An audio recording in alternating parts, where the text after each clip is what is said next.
అత్తవారింటి దగ్గర అల్లం తింటున్నావి. అవునయ్యా. ఏనాడైనా కానీ తల్లిదండ్రుల జాడ తెలుసుకున్నావయ్యా అన్నాడట.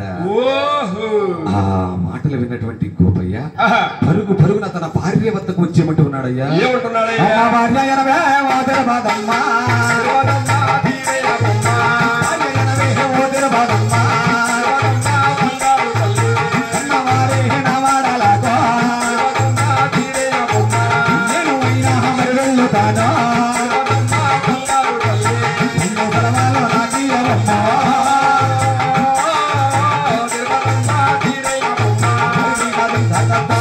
వెళ్ళి సెలవులు ఇవ్వమని అడుగుతూ ఉన్నాడట. ఆ మాటలు విన్నటువంటి బంగారు తల్లి తన భావతో ఏమంటున్నదయ్యా? ఏమంటుందయ్యా?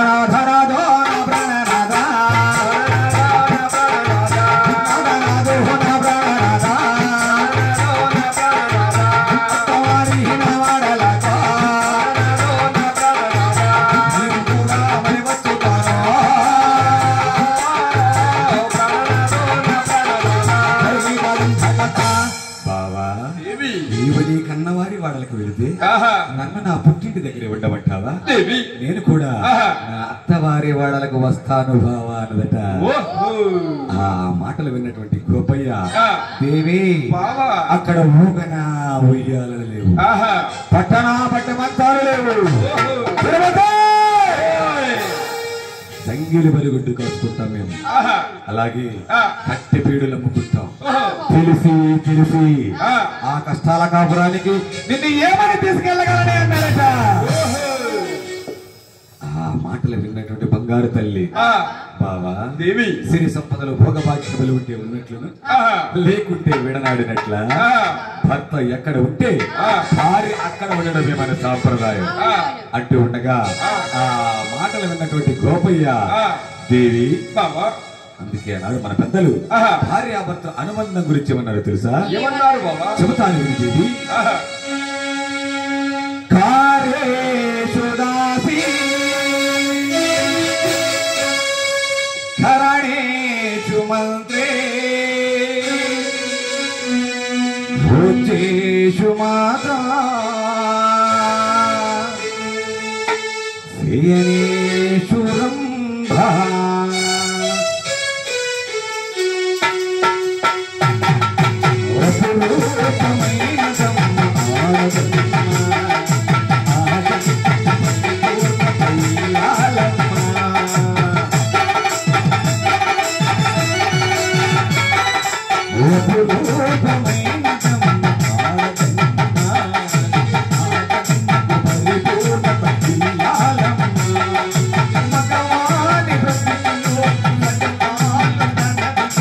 జీవితం అంకితం చేయగా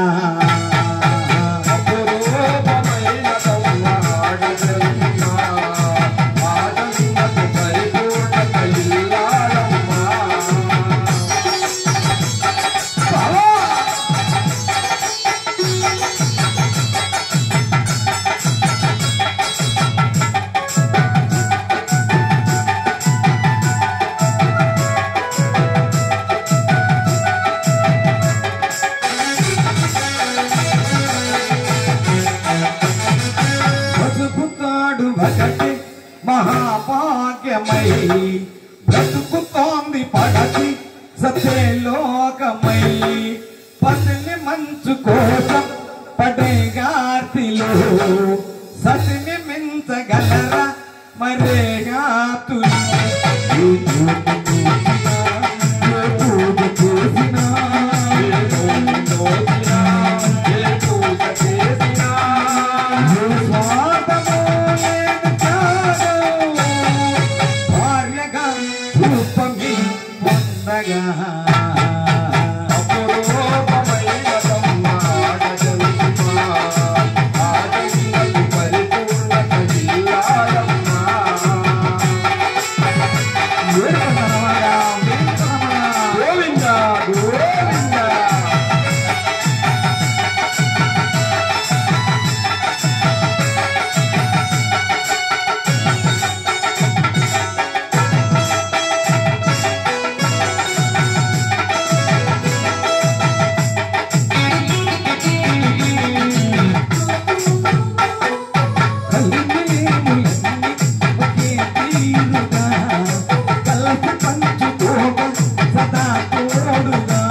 పురుషుడు